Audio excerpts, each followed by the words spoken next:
Olá, tudo bem? Seja bem-vindo a mais uma semana de estudo da Bíblia através do guia de estudo, a lição da Escola Sabatina. Esse trimestre temos como tema Fazendo Amigos para Deus. E nessa semana, o título da lição dessa semana é Um Passo de Fé. O texto para memorizar é um dos mais bonitos para mim de toda a Bíblia. Está em Filipenses capítulo 2, o verso 5 ao verso 7.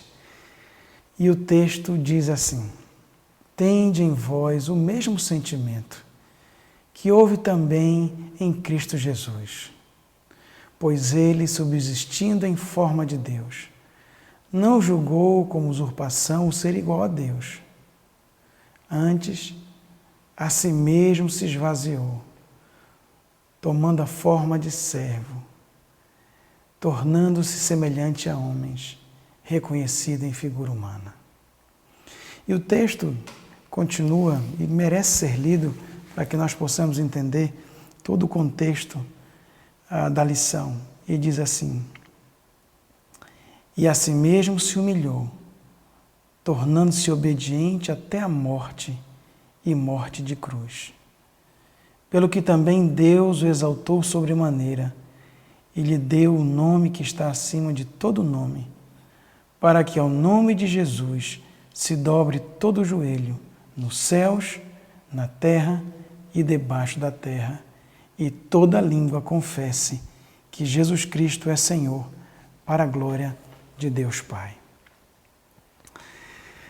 Não vamos estudar esse texto em detalhes e mais alguns outros, mas antes eu convido você a fechar seus olhos aí onde você está, para pedirmos a Deus sabedoria e que o Espírito Santo possa iluminar nosso caminho. Oremos. Pai, que privilégio é poder estudar a Tua Palavra para ouvirmos a Tua voz. Senhor, que agora, nesse momento, o Teu Santo Espírito possa tomar posse da nossa vida, do nosso coração, do nosso entendimento, de nós de forma inteira, Senhor, para que nós possamos não apenas compreender o que está na Tua Palavra, mas que aquilo que nós encontrarmos nas Escrituras, que nós possamos viver a cada dia em nossa vida. Em nome de Jesus. Amém. Essa semana fala sobre um passo de fé. Que passo de fé é esse? A parte de sábado da lição traz esse resumo de forma muito interessante, que eu vou tentar falar em poucas palavras. A ideia é que assim como Jesus Cristo se sacrificou e deu sua vida para que nós pudéssemos ser salvos, você e eu somos convidados também a nos sacrificar para buscarmos outras pessoas para o reino de Deus. Eu gostaria de ler com você um texto que está no livro Desejado de Todas as Nações, escrito por Helena White. É um texto que realmente tocou o meu coração ao estudar essa semana, e eu gostaria que você revisse. Se você já leu, é sempre bom reler. E diz assim: O preço de nossa redenção jamais poderá ser avaliado enquanto os remidos não estiverem com o Redentor diante do trono de Deus. Quando estivermos deslumbrados com as glórias do lar eterno, então nos lembraremos de que Jesus abandonou tudo isso por nós. Que Ele não apenas se tornou um exilado das cortes celestiais, mas também enfrentou por nós o risco da derrota e eterna perdição. Nesse momento, lançaremos nossas coroas aos seus pés, entoando o cântico: Digno é o Cordeiro que foi morto de receber o poder e a riqueza e a sabedoria e força e honra e glória e louvor. Amém. Embora o sacrifício de Cristo seja incomparavelmente superior ao nosso, mas em toda a Bíblia nós somos convidados a fazer esse tipo de sacrifício. Dar-nos nossa vida para resgatar pessoas para Jesus Cristo. A lição começa falando em domingo, no dia de domingo, uma análise sobre a vida de Jesus e como ele viveu uma vida de amor abnegado. E o texto básico é esse que nós lemos de Filipenses capítulo 2, o verso 5 ao verso 11. Uma palavra que a lição enfatiza é a palavra forma. E fala que Jesus Cristo tinha a forma de Deus. E a lição explica que forma é a concepção grega dessa palavra forma está ligada à essência das coisas. E o interessante é ver que aqui na Bíblia, nesse texto, aparece a palavra forma 2 vezes. Uma, quando diz subsistindo em forma de Deus, e a outra diz assumindo a forma de servo. Então, se formos entender de fato essa palavra, o que essa palavra quer dizer é Cristo era e é verdadeiramente Deus. E ele assumiu a forma, ou verdadeiramente se tornou servo. Então, nessas 2 palavras, Deus e servo, é o que nós precisamos encontrar a nossa vivência missiológica. Deus, Jesus Cristo, é completamente Deus.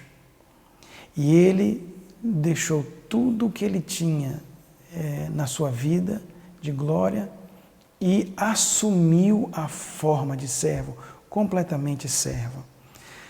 Mas eu gostaria de dizer que o sacrifício de Cristo não foi apenas deixar a sua vida de prazeres ilimitados lá no céu, onde tudo é perfeito, onde os anjos cantam, onde os passeios são feitos de forma perfeita. Não sei de que são feitos, nunca estive lá, mas com certeza é tudo rodeado pela atmosfera de glória, de alegria e de perfeição. Ele deixou tudo isso para viver conosco aqui na Terra, um país, um planeta melhor, cheio de pecado, de dor, de sofrimento, apesar das belezas naturais. Nós vemos os furacões e Jesus Cristo experimentou também as tentações. Ele foi tentado de todas as formas, mas graças a Deus sem pecado. Isso verdadeiramente é falar um pouco sobre o sofrimento de Cristo e até a morte de cruz, como diz o texto. Mas a Bíblia também fala sobre a continuidade desse serviço sacrificial de Jesus Cristo, porque ele assumiu a forma de servo, ele foi reconhecido em figura humana e continua como ser humano por toda a eternidade. O Cristo que andou entre nós continua sendo um ser humano. Ele não apenas assumiu momentaneamente a forma humana, mas ele assumiu por toda a eternidade. Isso é um sacrifício que não dá nem para começar a entender esse amor maravilhoso de Jesus Cristo por cada um de nós. E por que ele fez isso? Simplesmente por amor. A lição de domingo fala sobre esse auto-sacrifício de Cristo Jesus. E a partir daí, o autor da lição, então, nos convida a vermos na vida de homens e mulheres que, à semelhança de Jesus Cristo, tiveram esse mesmo padrão de vida. Na lição de segunda-feira, fala de Pedro, João e Mateus. O interessante que é nos pedido para ler Mateus 4, 18 a 20, mas eu pediria a você aí na sua casa que você lesse também os relatos paralelos, não apenas Mateus capítulo 4, versos 18 a 20, mas os relatos paralelos, não é, em Marcos, em Lucas e alguma coisa em João também. Quando nós fazemos ou vemos toda a história, ou fazemos os recortes e vemos a história de forma mais completa, é interessante você ver que João estava com seu irmão Tiago, Pedro tinha André, e João e Tiago estavam com seu pai Zebedeu. Eles estavam pescando, ou também organizando, consertando as redes. E você pode ver também, notar que Zebedeu, o pai de Tiago e João, tinha sociedade com Pedro e tinha pessoas trabalhando com eles. Ou seja, eles não eram pescadores aí que trabalham só no fim de semana e pegam algum peixe e vendem e vivem de forma miserável. Eles tinham uma companhia de pesca, eles tinham trabalhadores com eles tinham posses, eles falavam mais de um idioma, não apenas o aramaico, mas com certeza falavam o grego, porque na cidade onde eles moravam ficava próximo da Decápolis, não é? As 10 cidades que eram mais fortemente de cultura greco-romana, e é onde eles vendiam a maior parte dos seus produtos. Então eram pessoas que tinham algum conhecimento, eram pessoas que tinham posses, eram pessoas empreendedoras, e quando se encontraram com Jesus, e Jesus os convida, a palavra diz tanto em Mateus, quanto em Marcos, quanto em Lucas, diz assim: e eles imediatamente deixaram tudo. Esse é Pedro, João, Tiago e André. Eles imediatamente deixaram tudo. É verdade que esses 4, tudo indica que fossem parentes ou primos, e inclusive com algum parentesco com Jesus. Portanto, já havia um certo conhecimento deles da pessoa de Jesus Cristo. E o Evangelho de João fala um pouquinho sobre João, que já era seguidor de João Batista e que ficou interessado em seguir Jesus. Então havia um certo conhecimento. Mas a Bíblia não fala nada sobre Mateus. Eu não sei o que está por trás de toda a história, mas o relato que temos em Mateus é que Cristo Jesus olhou para Mateus e disse a mesma coisa que ele falou para Pedro, Tiago, João e André: segue-me. E todos eles, diz o relato bíblico, que o seguiram imediatamente. Segue-me para quê? E o texto diz: e vos farei pescadores de homens. Existe um anseio no coração humano de propósito de vida, o desejo de servir mais, de crescer, o desejo de ser relevante. Não há nada mais relevante do que deixar as coisas do dia a dia por um propósito maior. E veja, no caso de Pedro, João, Tiago, André e Mateus, é verdade que eles abandonaram tudo para seguir a Jesus Cristo. Mateus deixou a coletoria de impostos, que dava, com certeza, um bom capital para ele. Pedro e João deixaram bastante coisa, mas às vezes Deus não nos pede que nós abandonemos completamente. Muitas vezes pede que abandonemos sim, mas muitas vezes não. O que é necessário é um reenfoque de vida. Dentro daquilo que eu faço, ou seja, pescador, mas agora pescador de homens, advogado, agora advogado do reino de Deus, pedreiro, agora construtor de igreja. Cada profissão, cada atividade, cada coisa que nós fazemos, nós podemos olhar para um propósito maior, assim como Cristo, servir, dando nossa própria vida a cada instante para a pregação do Evangelho. Além desses homens que eu acabei de mencionar, a Bíblia fala também sobre Paulo. E Paulo é uma coisa muito interessante sobre ele. Paulo era extremamente importante na cultura onde ele vivia. Se você lê, por exemplo, o Tratado dos Pais, no livro da Mishnah, que é um documento judaico que foi escrito ali por volta do 2º para o 3º século. Você vai ver nesse Tratado Avot, ele começa dando uma lista dos principais rabinos, e eles começam desde a época de Esdras, o principal rabino e o seu sucessor, o principal rabino e o seu sucessor. E assim vai. E quando você vai lendo essa lista, você vai ver Hillel, Shammai, e você vai ver um rabino conhecido que está aqui na Bíblia, em Atos, que chama-se Gamaliel. E a Bíblia diz que Paulo era aluno de Gamaliel, um dos principais alunos de Gamaliel. Com certeza, na lista da Mishnah, lá do Tratado Avot, do Tratado dos Pais, logo depois de Gamaliel, o nome ali deveria ser o nome de Paulo. Mas quando você lê nesse tratado, você não encontra o nome de Paulo. O próximo nome é um nome diferente, porque Paulo, apesar de ser o discípulo mais importante de Gamaliel, aquele que provavelmente iria sucedê-lo, ele decidiu fazer de sua vida algo mais grandioso.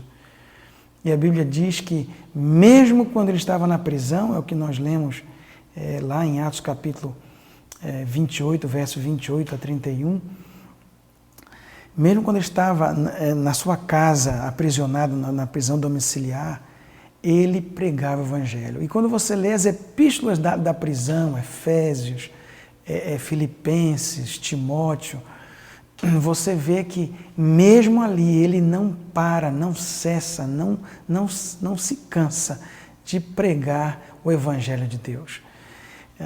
A sua conversão é dramática, mas mais dramática é a sua vida toda destinada ao Senhor Jesus Cristo. Paulo aceitou o chamado e fez da sua vida algo mais especial. E eu gostaria de ler o texto que todos vocês já ouviram em algum momento, e alguns sabem de cor, que com certeza poderia e deveria ser lido por cada um de nós. Eu tive o privilégio de ler esse texto em momentos muito especiais de pessoas queridas. E o texto de 2 Timóteo 4, 7 diz assim: combati o bom combate, completei a carreira, guardei a fé. Quão importante é ter essa segurança de que aceitou Jesus Cristo, que a vida foi transformada e agora doa completamente a sua vida, seu tempo, seus talentos, seu pensamento, tudo para Deus e para ganhar mais pessoas para o reino de Deus. Estamos numa batalha cósmica, só há 2 caminhos, só há 2 grupos, aqueles que obedecem a Deus e aqueles que são contra Deus. E Deus nos convida hoje para sermos como Pedro, como André, como Tiago, como João, como Mateus, como Paulo, doar toda a nossa vida. Às vezes é necessário abandonar tudo, mas às vezes é preciso simplesmente reenfocar a vida que temos, dar tudo o que temos e somos para a causa de Deus, para a pregação do Evangelho. E Paulo diz em 2 Coríntios, mas em Gálatas também, no capítulo 1, ele disse que ele, Paulo, era destruidor da igreja. E ele se tornou, por causa da graça de Deus na sua vida, se tornou agora proclamador e embaixador dessa igreja. Na quarta-feira, nós começamos a ligação, o autor começa a ligação entre o que Cristo fez, o que nós podemos fazer, e ele dá a razão pela qual nós podemos fazer aquilo que Cristo também fez. E a razão principal está no livro de 2 Coríntios, capítulo 5, o verso 14, e diz assim: o amor de Cristo nos constrange. Esse é o melhor motivo pelo qual servir a Deus. Algumas pessoas ficam se perguntando como eu posso fazer para que a minha igreja, os meus irmãos, possam sair para trabalhar, possam doar sua vida, seus recursos, a sua influência para a pregação do Evangelho. Por que que eles não fazem o trabalho que deles é requerido? É isso aqui. Quando se tem amor genuíno por Cristo, isso nos compele a sair proclamando a tempo e a fora de tempo, quer seja viajando de carro, de avião, de ônibus, a pé, de qualquer maneira, em qualquer estado, na praia, dentro de casa, assistindo televisão, nós proclamarmos o Evangelho, porque o amor de Cristo está tão impregnado dentro de nós que é impossível não falar. O amor de Cristo é aquilo que de fato nos impele a sermos missionários, que nos impele a darmos tudo, inclusive nossa própria vida. E aqui o autor nos convida a ler João capítulo 21, verso 15 a 19, e é um texto bem conhecido. Eu convidaria você a abrir sua Bíblia nesse texto de João, o capítulo 21, o verso 15 ao verso 19. Jesus, então, no verso 16, pergunta: Simão, filho de João, tu me amas? E João responde: Sim, Senhor, tu sabes que te amo. E a resposta de Jesus é: Pedro, então apacenta minhas ovelhas. Essa pergunta é feita 3 vezes. Há algumas explicações por que é feita 3 vezes. Uma das explicações que a lição traz é que, como Pedro negou 3 vezes, Jesus Cristo também faz esse convite de amor 3 vezes. Pode ser que seja isso, mas a realidade é que por 3 vezes Jesus fala sobre a mesma coisa e tudo é sempre baseado no amor. Não há como apacentar ovelhas sem amar. Não há como cuidar de pessoas sem o amor de Cristo. Não há como querer cuidar daqueles que são mais necessitados sem que primeiro o amor de Cristo não tenha entrado na minha e na sua vida. Essa é a grande realidade. Fazer as pessoas trabalharem não custa muito. Na realidade, custou tudo para Deus. E para nós, basta recebermos esse amor e amarmos as pessoas. Quando nós amamos de fato, nós cuidamos bem dos outros e nunca vamos ter problema com desejo de trabalhar, hora de trabalhar, o que trabalhar, onde trabalhar, porque o amor de Cristo nos constrange a fazer tudo pelo Mestre, inclusive darmos nossa própria vida. Na lição de quinta-feira, continua o estudo de João capítulo 21, agora no verso 18 e 19, que eu gostaria de ler na sua inteireza. Diz assim: em verdade te digo que, quando eras mais moço, tu te cingias a ti mesmo e andavas por onde querias. Quando, porém, fores velho, estenderás a mão, e outro te cingirá e te levará para onde não queres. Disse isto para significar com que gênero de morte Pedro havia de glorificar a Deus. Depois de assim falar, acrescentou-lhe: segue-me. O custo do discipulado, o custo de servir a Deus. Para Pedro, custou-lhe a vida. Algumas pessoas dizem que quem serve a Deus de inteireza, com todo amor, não vai sofrer. Essa é uma grande inverdade. A verdade é, cada vez mais que o amor é impregnado dentro de nós, mais nós servimos, gastamos e nos deixamos desgastar. Porque vale a pena. Olhando a eternidade, vale a pena. João Batista morreu. Paulo também. Pedro, Tiago, todos eles foram martirizados por amor a Jesus Cristo.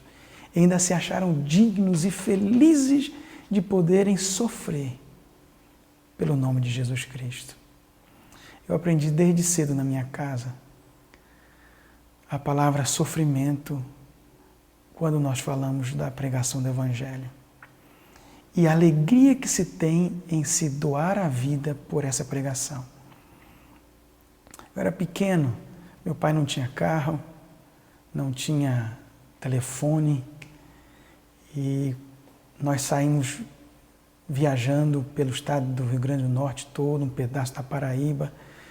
Eu lembro muitas vezes subindo num carro de boi, desde a rodoviária até a casa dos irmãos, ali dormindo com o banheiro do lado de fora. O café da manhã era jaca, e no sábado as pessoas se reunindo na igreja para juntos celebrarmos. Eu me lembro também, quando cresci um pouco mais, já não podia mais acompanhar meu pai. Eu tinha mais ou menos 7, 8 anos de idade, quando meu pai fez o primeiro evangelismo com estudante de teologia lá na cidade de Caruaru. Ele e o pastor Bessa, na época ele era o departamental de evangelismo da divisão sul-americana, e meu pai o auxiliando. E era para ficar 3 meses nesse lugar, distante da família. Uma semana se passou e eu comecei a ficar doente, com febre, pela ausência do meu pai. Durante 1 mês eu não tive a presença do meu pai em casa. Nem um único dia, não tinha telefone, e não dava para se conversar naquela época. E minha mãe então resolveu ir para morar junto com meu pai. E nós chegamos lá, numa casa, 3 quartos, 2 banheiros do lado de fora da casa, sem nenhum apetrecho, sem armário, os colchões no chão, e éramos 32 pessoas ali naquele lugar. Passamos 2 meses pregando o Evangelho juntos ali, meu pai na frente, eu com meu tênis andando naquela tenda de circo, no chão empoeirado. Eu me lembro também, em outros momentos, quando meu pai pegava a sua mala e saía para fazer evangelismo. Na época ele cuidava desde o Ceará até o Acre. E pegava a malinha e saía de casa, 3 meses sem voltar em casa. Quando voltava, eu perguntava: pai, por que tanto tempo fora? E ele me disse: filho, é o sacrifício do Evangelho. Muito mais fez Jesus por nós. E nós, o que fazemos por Cristo? O amor de Cristo nos constrange. Que Deus te abençoe. Que o amor dele possa inundar o seu coração. E que você possa dar a sua vida por Jesus Cristo. Que Deus te abençoe. Não seja um cristão nominal. Seja um cristão que tem o amor de Cristo na vida. E doe tudo que você tem para Ele. Vale a pena. Olhe com os olhos da eternidade. Que Deus te abençoe.